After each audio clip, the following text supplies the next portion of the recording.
started, she used to work with YWAM as well. She was trained in YWAM to do Christian Bible-based daycare, and so or preschool. So they've now started, she left YWAM, and they've started to build this school. It still has a ways to go, and these are some of the children in the school, and now we're going to hear from them. Thank you.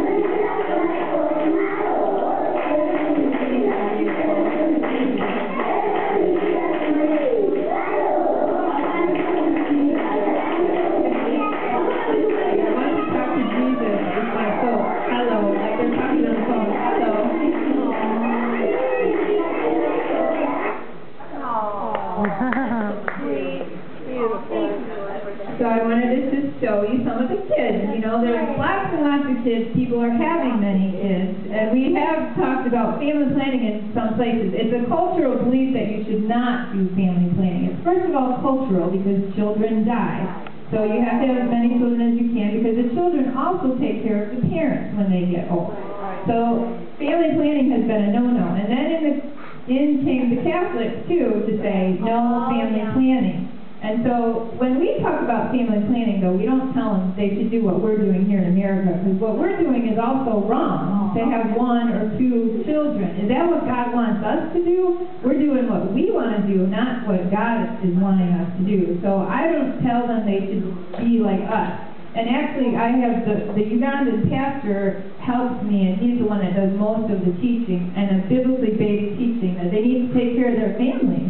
And so if they don't have the money to pay for school fees, then they need to think about it. You know, if they've got, one of the guys in one of the trainings had 11 children. And wow. He came to the training, and he wrote on the evaluation that this training was an eye-opener in the area of family planning. He was very against family planning, but and this was the HIV training, so the family planning was just an hour or 2 out of 3 days of training. He said his eyes were open to family planning, so thank God. Figure it out after 11 children. Oh, we found out. Wow. And this is my friend George and Winnie. Winnie is the one who leads that daycare preschool, and George is her husband on the right. They were both trained in YWAM. And George is a pastor now. They've both come out of YWAM. YWAM does a really great job of training local people as well and empowering them to then minister to others. And George and Winnie had Winnie had a child before they got married, Jairus. And George, when he married Winnie, he agreed to accept her son. Not all men do. Many of the men will make you send a child back home to the village, and they don't want to have anything to do with that child from another man. So George was willing to help continue with Jairus, and they had another son, Jordan. Now, and in between and afterwards, Winnie has had many, many miscarriages. She's had about 8 or 9 miscarriages. And then a couple of years ago, Jordan died. They got a call in the middle of the night, and somebody told George that your son has died. And he said, what? He didn't believe it. He said, I don't believe you. He said, I'm going to call the school. And so he called back and called the school, and they told him, yes, it's true. He died. I know he had asthma even from when he was little, and he just got sick one night. They didn't do anything quick enough, and he died. So now they just have Jairus, and Winnie, like I said, she's had all these miscarriages, and so now they're helping these 5 other children. A couple of them are neighbors, and then this little girl was a girl that was in the same situation. The mother separated from the husband. The new husband that she was living with, he didn't want this child. They sent the child to be with the grandparents, and the grandparents were abusing the child. So Winnie saw the situation, and they took this little girl, and they love her. She's really great. She's a very good little girl.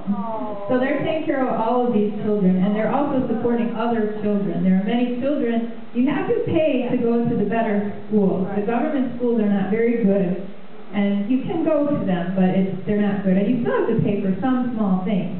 And many times parents are not paying for their children's school fees. And so George and Winnie have helped many children. They're getting some funding from England. There's a physician there that's been helping, and others who help and give money so that they can pay for the school fees of these children. This is my friend Rebecca, who was also trained in YWAM, and her husband Peter. And she, as a YWAMer, she was a very strong teacher of biblical counseling. She was leading the school of biblical counseling. And then she started taking in these kids one by one, family members, and she ended up with over 30 children in the end. And then a couple of years ago, Rebecca died. She had sickle cell anemia, and after she got married, I wonder whether she was pregnant, and the pregnancy may have triggered something, and she died. And so all of these children were scattered. Did you remarry? I don't know. That was like 2 years, not this Christmas, but the Christmas before. None of the children were there. You know, there were all these orphans, and he actually is not capable of taking care of all of those children. It was Rebecca that had the heart for the children and the heart to see them educated, and she also had the connections and the friends who were sending the support. They were only married for a very short time, within a couple of years. It's hard for a person with sickle cell to get married. And there was another girl also that was leading an orphanage. She also was sickle cell positive, and they had like 100 kids in that orphanage, and that woman also died. What's sickle cell? Sickle cell anemia is where you have it's a hereditary thing that causes your red blood cells to be in the shape of a sickle, and instead of a round cell, and so they're like crooked, and they cause a lot of pain. They clot and cause pain and extremities, especially if you get a fever or you get sick or something. It causes that sickle cell thing to come up. So she's been through. People go through a lot, So these two women never got married until they were older, and then both of them, within a short time after they got married, they died. So there's a lot of challenges, but there's a lot of good things in Africa. So I don't want to just tell you all the bad things. We need to look at the good things as well. These are some of the challenges: is daily life. Getting water, cooking food, doing all these other things. So when you think you have it bad, you need to remember and think about what these women are going through around the world. It's not just in Africa, it's around the world. It is a male-dominant culture, which has advantages and disadvantages. The disadvantage is that the men have the power. You can go and teach women all you want, but if you don't deal with the men and their beliefs, like these beliefs on family planning, the women are never going to get ahead. And what it actually does is it pulls the men and the women apart. So I believe you need to teach both men and women and empower those men to make the changes and respect that male-dominant culture and empower them to take the lead in these things and work together with families.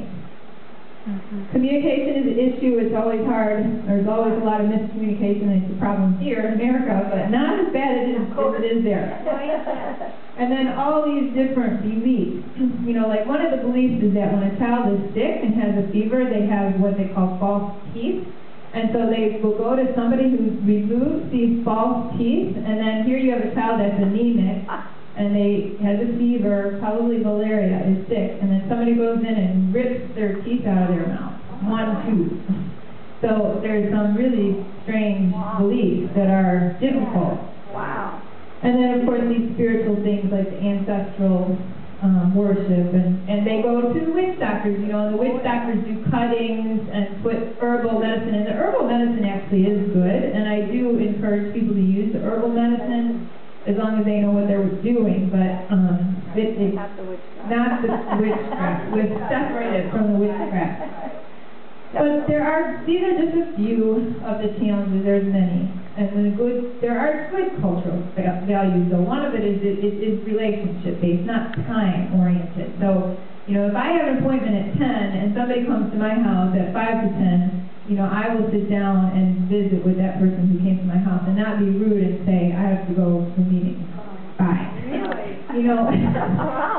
So But if you're late then for the meeting, they'll know it's because probably the other person's going to be late too. Yeah. They're not going to be there at 10. If the meeting is at 10, they're not going to be there. Right. So it's just the way it is. You know, people are relationship oriented. That's good. And then people have really good family values. You know, they do value and care for the elderly. They don't have nursing homes. They take care of their family members. And these elderly people are productive members of the family. They're helping with cooking. The 100-plus-year-old lady that was living in the house that I lived in, she would take care of the chickens. She helped sort beans and other things. And she was over 100. And that's what finally happened to her is she was helping clean those chickens, and she fell and broke her hip.